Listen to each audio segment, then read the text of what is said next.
trades. I've served on various boards. I've worked with Tony at WRTP. I was on their board. I was their board chairman for a while. I've worked at NATC on advisory committees, worked with various state councils, always trying to add more opportunities for minorities and women. So, but you want to know why apprenticeship? It's on the job paid training, right? You get paid to learn a trade, right? It provides real credentialing from the state when you're done, and if you get a apprenticeship completion card from the state of Wisconsin, you can take that anywhere. It is highly respected. Wisconsin had one of the very first, if not the first, registered apprenticeship program in the country. So it's like high standards. So you avoid the debt that's associated with college. And right now, I looked it up today, the typical starting wage for tool and die apprentices in Wisconsin is between $26 and $32 an hour. With benefits, health care, vacation. So it differs. I'm not really up to speed on what it is for construction trades and their hiring methods, but it's a little bit different if you're in manufacturing or in a union.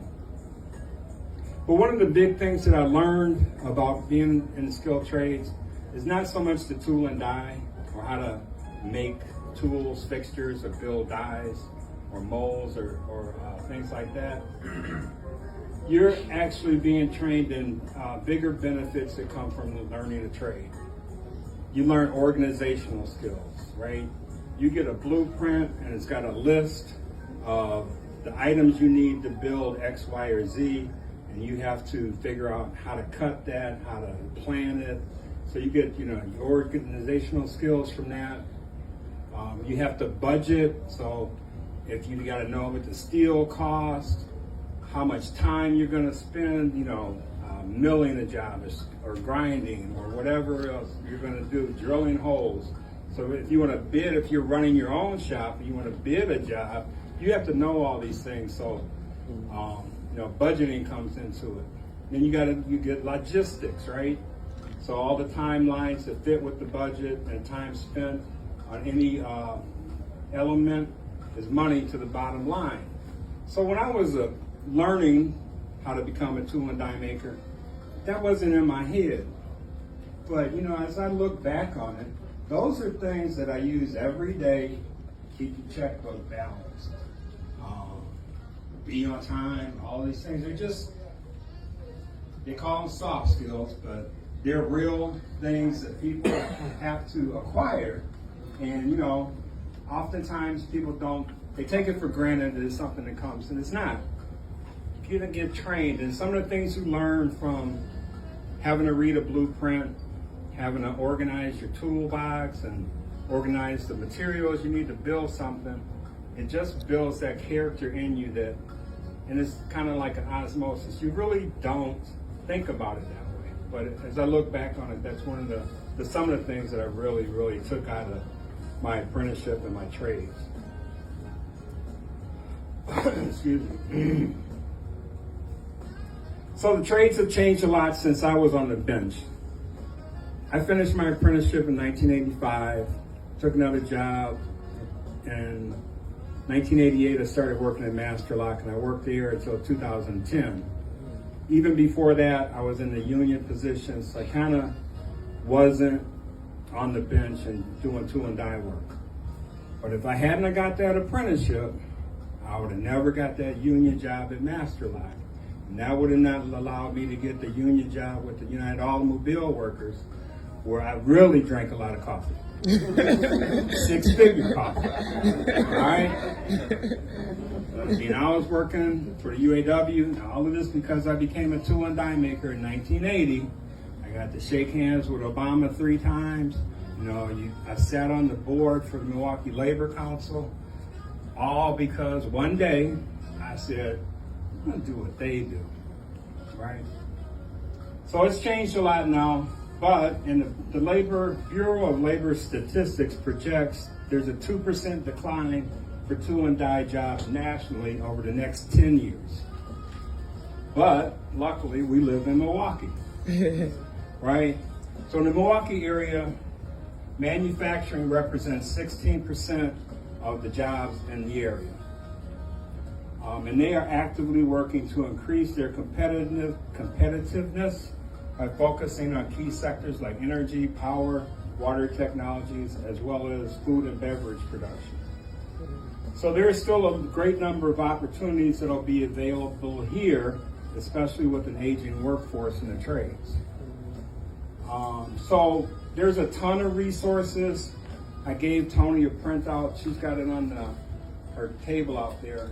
But places like WRTP, Big Step, Department of Workforce Development, Employ Milwaukee, youth apprenticeships, which you can find out about in all of those places, but also at MPS, MATC, WTC. You'll be hearing from my brother that's going to follow me, and he'll tell you a lot more about MATC. And while we hear a lot about the federal focus on anti-woke or anti-DEI, there's still lots of money and lots of programs focused on bringing more reliable pathways for people of color and women into the trades. So I had just one statistic I wanted to share on tool and die, and it's from July of 2025. For the state of Wisconsin, there are 15,736 current apprentices in all various trades. Out of that, 696 are in tool and die. That's 4% of the total. Only 8 are black. So 3% of that 696 are black. We can do better than that. Yes. So that was all I wrote down this afternoon. Wow, that was if y'all got questions yes. for me, I'd be glad to answer any I can. Anybody have any questions? Well, I have a question. I know when we talk to youth and people about getting into their apprenticeship, this may have been discussed. Do you have to have like a high school diploma, GED? What is the requirements to get an actual certification? To serve a registered apprenticeship with the state, you need to have a high school diploma or a GED, and I think you have to be 18. Okay. Oh, just 18 years of age. Yeah. Now, once you graduate with that certification, is there another exam or something to be taken or an apprenticeship required? So there's like it's called they still do acuplacer. Yeah. So the tech colleges give you something to see if you have like an aptitude for the trade that you want to get in. I think they're different for each trade, or they're all the same. Different trades have different assessment tools that they use. But yeah, but luckily there's tons of places that offer pre-apprenticeship training, and they get you ready for that, and most of them are free. Oh, nice. Okay. Well, thank you so much, Mr. Rainey. I appreciate your time today. Thank you all. No more questions? Yeah. What advice would you give someone who's new in trying to enter the field that you're in, and what type of advice would you give them on starting and becoming what you? So if you're still in school and in high school, get your math grades, so everybody else thought algebra, geometry, ain't never gonna use this. It's very important. If you're out of school and you didn't focus on all those things, the pre-apprenticeship programs around, so different, depending on the trade you want to get into. So for like industrial trades, WRTP, Employ Milwaukee are probably the best. If you're focused like on a construction trade, then the local unions, there's probably some other ones I would never recommend to you. The local unions do pre-apprenticeship. WRTP also does that for construction trades. So, but the other thing I would also say, now my story, I always think back on it and it's kind of crazy. Just calling people and say, hey, you looking for apprenticeships? It's not. Be bold. If it's something you want to do, if it's Google now instead of Yellow Pages, call people. They admire the idea that people want something, right? You don't have to have that youth apprenticeship and the grades and, I worked at my father's lawnmower company and I do small engines, blah, blah, blah. No, it's, you show initiative Yeah, you know, so it's not the craziest idea, you know, something you want. But I would, you know, go to WRTP and some of the other places. The Department of Workforce Development has a ton of resources on it. So if you just do Wisconsin apprenticeships on Google, it'll take you to DWD, and it'll take you everywhere. You can go down a large rabbit hole. Good. All right. Thank you. Thank you so much. So everybody give it up for Anthony Rainey. All right. And one thing that I love was that nowadays it seems like they're encouraging a lot of women and no matter what age to really try to get into trades. Because I think that a lot of us traditionally think that trades are just a men's field. But no, it's everybody, and everybody can get into it, and everybody can do it. So cool. All right. Well, thank you, Anthony, for all that good information. Yes. Give it up again. Once again, it's sponsored and put together, and it's involved with a lot of people who make this space the magic that it is. So once again, we have our great friend Tony, who you'll hear a lot of times throughout the night with WRTP, Big Step. So if you have any questions about trades, definitely give Tony a shout. Also, we have wine in the back. I seen a couple of y'all at that station, lingering around a lot. So I'm gonna be sorry if I get it wrong, but is it Lakeisha?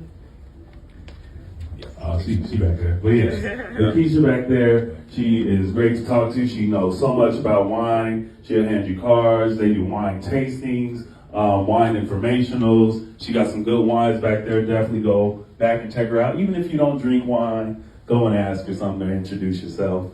Once again, we have a whole bunch of jewelry back here with our good friend Amy. Feel free to talk to her or check out some jewelry as well. And just enjoy the night. Also, throughout the night, you will be hearing a beautiful sound through this guitar. Is it bass? Dude, bass. Man, I'm telling you, he was playing this earlier today. Sounds so good. His name is Daniel, right here. Everybody wave.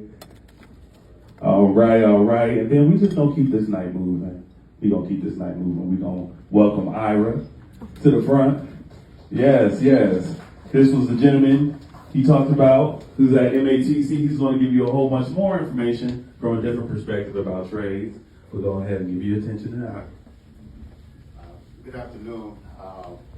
Rainey did a great job, I think, sharing that information about the trades and the path